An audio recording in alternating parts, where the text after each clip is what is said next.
Hello students, welcome to EVS 1 class, standard 5th, academic year 2020-2021.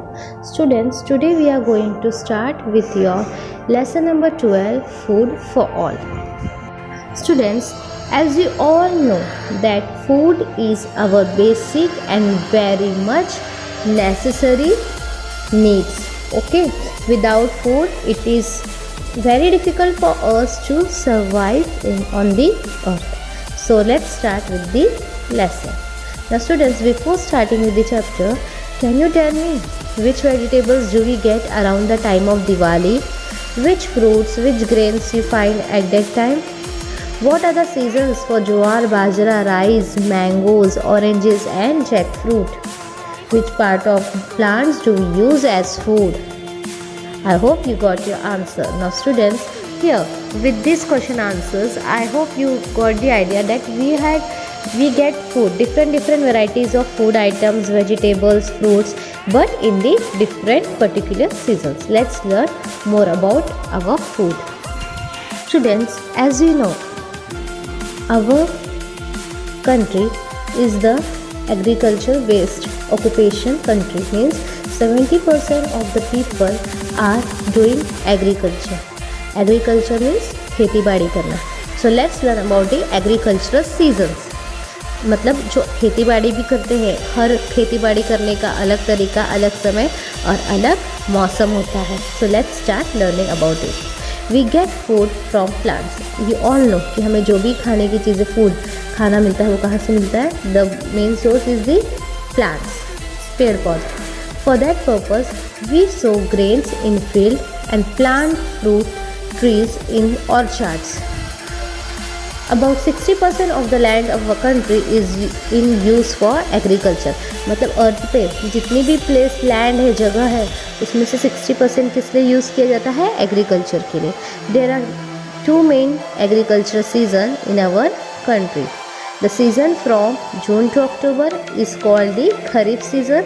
In this season the crops are watered mainly by the rain. ये rainy season के time आता है and it is called as Kharif season, June to October. And the season from October to March is the Rabi season. In this season, rainwater that has soaked into the soil, the retreating monsoons and dews are the sources of water for the crops. जो अक्टूबर से लेकर मार्च तक month का time होता है, उसमें जो seasonal changes होते हैं, that is called as rabi season. So we have learn about the two season, that is the kharif season and the rabi season. And the crops which are made available in this season, they are called as same. In the June to October season, whatever crops or fruits you will get, that is called as kharif crops, and in the from October to March, that is called as rabi crops. Okay. In addition, some crops are grown from March to June. They are called summer crops. The remaining time period of from March to June. Okay. Now students, can you tell which is the season for growing rice? Yes students, that is the winter season. Now let's learn about the agricultural work. Every farmer wishes to get a good harvest. A good harvest provides a good income. Fertile land, good quality seeds and fertilizers, and availability of water are essential for a good harvest. It is also necessary to carry out the task of tilling the land. The crop in the field must be protected and the harvested crop must also be stored safely. All of these processes are important. Now agriculture, खेती बाड़ी का भी जो काम होता है वो बहुत ही मेहनत वाला होता है, बहुत आसान नहीं होता है. मतलब हर देखो किसान चाहता है कि उसके जो खेती बाड़ी में खेत हो वो अच्छे से उसमें हार्वेस्टिंग, मतलब खेती बाड़ी हो, अच्छे से अनाज उगे, बहुत सारा फ़ायदा हो उसे, और उसके लिए एक अच्छा जगह चाहिए, फर्टाइल लैंड, जहाँ पे मतलब क्रॉप्स अच्छे से ग्रो हो, गुड क्वालिटी ऑफ सीड्स होनी चाहिए, फर्टिलाइजर्स होना चाहिए और पानी जितनी ज़रूरत है उतना होना चाहिए. तो ये सब बहुत ही ज़रूरतमंद चीज़ है जो एक अच्छी खेती बाड़ी अनाज उगाने के लिए लगती है. तो ये सब चीज़ों का ध्यान रखना पड़ता है. इसके साथ ही जो हम हार्वेस्ट करते हैं, मतलब जो भी हम सो सीड करते हैं लैंड में, अनाज उगाने के लिए उसकी देखभाल करना, उसको सेफली बचाना, फिर उस अनाजों को अच्छे से स्टोर करना, तो ये सब बहुत ही इम्पॉर्टेंट प्रोसेस है एग्रीकल्चर वर्क के। Okay, the population of our country is increasing and still the needs of all the people are being met. This has been possible because of modern improved methods of agriculture. ना आपको so student समझ में आता होगा कि जो हमारी population है कंट्री की वो दिन ब दिन बढ़ रही है। मतलब पहले लोग कम थे तो जो भी अनाज उगता था सबको सफिशिएंट हो जाता था, सबको मतलब बराबर से मिलता था। लेकिन अब पॉपुलेशन बढ़ रही, लोग बढ़ रहे, तो जो भी अनाज उगता है उतने हिसाब से नहीं उगता। इसलिए वो जो कमियां हैं वो हम किसान लोग किस तरह से पूरी कर पा रहे हैं, because of the improve method of agriculture. मतलब पहले के जो ट्रेडिशनल मेथड थे खेती बाड़ी करने के लिए वो रिप्लेस हो गए मॉडर्न तरीके से। ट्रैक्टर्स यूज़ होते हैं, मशीन्स यूज़ होती है। Okay, now let's learn about the traditional agriculture. In the traditional methods of agriculture, ploughing, tilling, etc. were done with the help of oxen.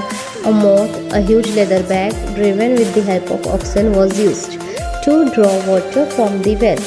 Harvesting, threshing, etc. was done by the members of the farmer's family themselves with the help of oxen. However, farmers now carry out all these tasks with the help of machines. Now you can observe in the picture. Traditional agriculture method means one पुराने ज़माने के तरीक़ों से खेती बाड़ी करना। तो उसमें कैसे करते थे आप पिक्चर में यहाँ देख सकते हो कि मतलब ऑक्सन बैल को बांध कर उसके पीछे देख रहे हो किस तरह से बैग से पानी निकालते हैं और खेत में किस तरह से प्लजिंग मतलब खेती बाड़ी करी जाती है। और अभी के जो टाइम में अब क्या करते हैं, मतलब जो भी थ्रेशिंग हार्वेस्टिंग का काम होता है। हार्वेस्टिंग मतलब क्या, उसको अच्छे से सो करना, हार्वेस्ट करना क्रॉप को। और थ्रेशिंग मतलब उसको जब भी अनाज निकालते तो उसमें उसके छिलके होते थे उससे अलग करना, वो सब कौन करता था, फार्मर के फैमिली मेम्बर्स करते थे। और ये बहुत ही टाइम कंज्यूमिंग और बहुत ही ज़्यादा हार्ड वर्किंग था, जिसमें मतलब जो भी उनको पैसे मिलते थे उनकी मेहनत की वजह से नहीं होते थे। लेकिन अब ये सब काम बहुत ही कम टाइम में बहुत ही ईजिली हो जाता है with the help of machines.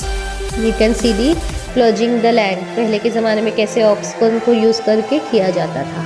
Okay students, now let's learn about the improve methods of agriculture. Means जो नावाडेज मीन्स अभी के टाइम पीरियड में यूज़ किया जाता है, जो इम्प्रूव किया गया है। मतलब पहले की जो प्रॉब्लम्स डिफ़िकल्टीज फार्मर्स को होती थी अनाज उगाने में, इसमें किस तरह से इम्प्रूवमेंट आया ना, we will going to learn that. But students keep in your mind, दो अगर जो फार्मर्स थे ट्रेडिशनल मेथड यूज़ करते थे या फिर अभी इम्प्रूव मेथड्स भी यूज़ करते, but it is very hard working and I can say very difficult work to grow crops. Means बहुत ज़्यादा मेहनत से वो किस तरह से अनाज उगाते हैं। तो हमें भी क्या करना चाहिए, फूड वेस्ट नहीं करना। क्योंकि आप देखो कि जो भी हम खाना खाते हैं हम मार्केट से ख़रीद कर ईजिली खा लेते हैं, हम वेस्ट कर देते हैं। लेकिन वो खाना उगाने के लिए एक फार्मर कितनी मेहनत करता है, तब जाके वो हमें खाना मिलता है। ठीक है, तो हमें खाना वेस्ट नहीं करना।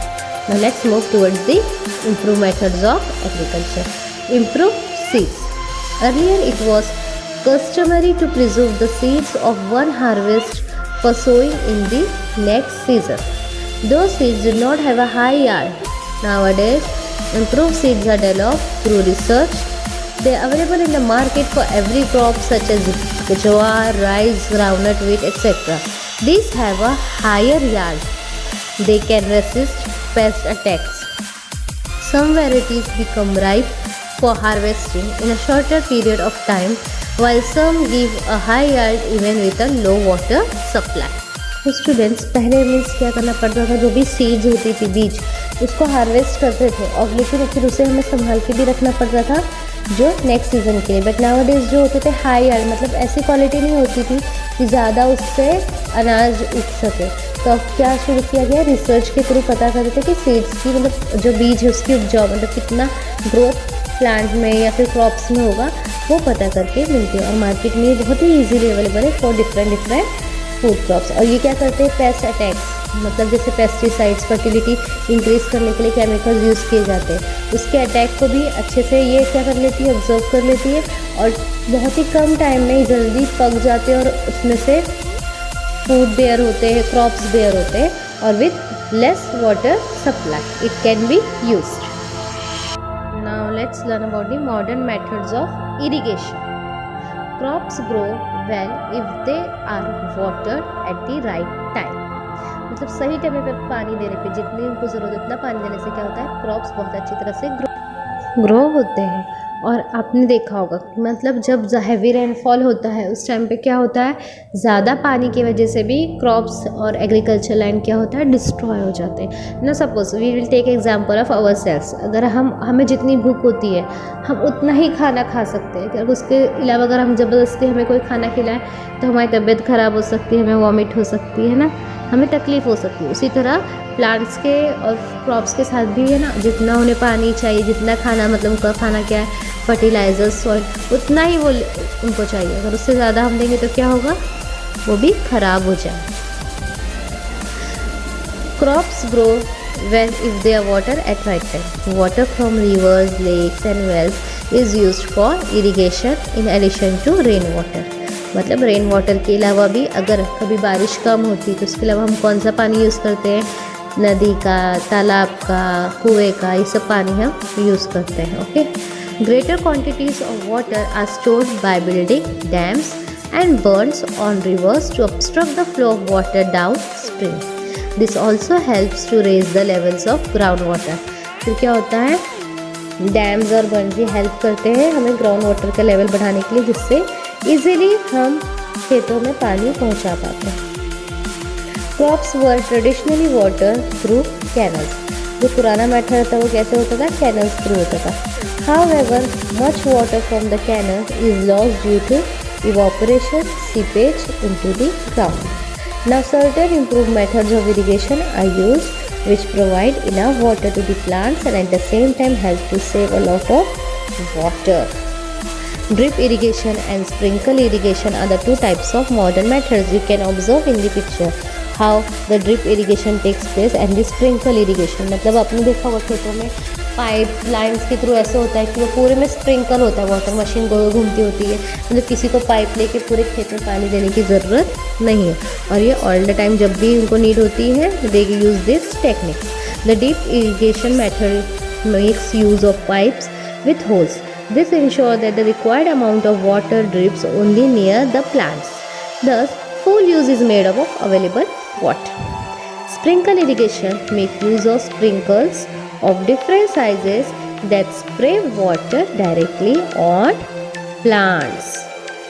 जो मतलब इससे क्या होता है, जहाँ पे नेसेसरी जगह है, जहाँ पे हमें प्लांट्स को सिर्फ पानी देना है, उतनी ही एरिया में ये पानी बचता है. Students, there is one homework type question for you. What you all have to do, you all have to find out the names of two varieties of improved seeds of jawar. Who helped the farmer to drive the moat? How is groundwater lifted these days? These three question answers you will write in your rough book. Okay. Now let's move further. Let's learn about the fertilizers. Now what is fertilizer? Let's learn thorough information about it. If the same crops are grown frequently in a field, frequently means what? बहुत जल्दी. The fertility of the soil, what happened? Decreases. Then we have to add fertilizers to the soil to store its productivity. Fertilizers provide the required nutritive substances to the crop. There are two kinds of fertilizers. One is the natural and the second one is the chemical. Now students, अगर एक ही type का crop again and again बार बार हम field में same way पे उसे field में क्या कर रहे हैं, उगा रहे हैं, तो उससे क्या होता है, उसकी फर्टिलिटी क्या हो जाती है, बहुत ही कम हो जाती है, जिस वजह से क्या होता है, क्रॉप्स की जो प्रोडक्टिविटी होती है वो भी लेस हो जाती है. तो उसको वापस से अच्छी करने के लिए क्या करते हैं, we have to put fertilizers to increase its nutritive value. Okay, so there are two kinds of fertilizers. Let's learn about that. First one is the natural fertilizers are called manures. They are obtained from materials available in nature like green waste and animal dung, means cow dung, animal dung, waste material.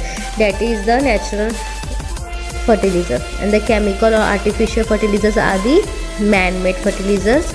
Are the mixtures of different chemical substances in specific proportions useful for agriculture. मतलब chemicals और artificial जो man made हमने बनाए हुए वो use किया जाता है सही प्रोपोर्शन में to increase the productivity nutrient of the crops. In traditional agriculture, organic manures such as compost were used. Chemical fertilizers came to be used for quicker growth and higher yields. बहुत जल्दी growth के लिए use होता है. However, the harmful effects of the use of these fertilizers soon became clear. The overuse of chemical fertilizers leads to accumulation of excessive chemicals in the soil. This lowers the fertility of the soil and reduces its productivity. Means जो भी man made artificial chemical fertilizers हम use करते हैं, अगर ये use इसका ज़्यादा हो जाएगा तो क्या होगा? The soil will lose its fertility and the productivity also become less. तो इसका हमें सही क्वांटिटी में यूज़ करना है. Overwatering makes the land saline and fallow. This is seen especially in the parts where water is available in plenty. ये कहाँ पर प्रॉब्लम हमें दिखने मिलती है? जहाँ पर बहुत ज़्यादा पानी होता है available. As for example near dams or on river banks. If land becomes saline and fallow, it has to be tested to find out which substance it lacks. अगर बहुत ज़्यादा पानी की वजह से लैंड सलाइन एंड फॉलो मतलब पानी बहुत उसमें हो गया तो हमें पता करना है कि कौन से सब्सटेंसेस उसमें कम है. तो हम क्या कर सकते हैं? The fertility can be restored by adding this substances. It is a costly and time consuming procedure. ये बहुत ही महंगा और बहुत ज़्यादा टाइम कंज्यूमिंग मतलब बहुत टाइम इसमें लगाना पड़ेगा हमें, ऐसा प्रोसेस है. Therefore, it is better to avoid excessive use of fertilizers and water. मतलब बहुत ज़्यादा पानी का और fertilizers का यूज़ नहीं करना चाहिए. You can observe in these pictures the person is spraying insecticides to the crops. Now, protection of crops, as it is important to look after the harvesting and to grow the crops, how to store the crop. It is very much also important to protect these crops. Diseases and pest attacks can damage crops in the field.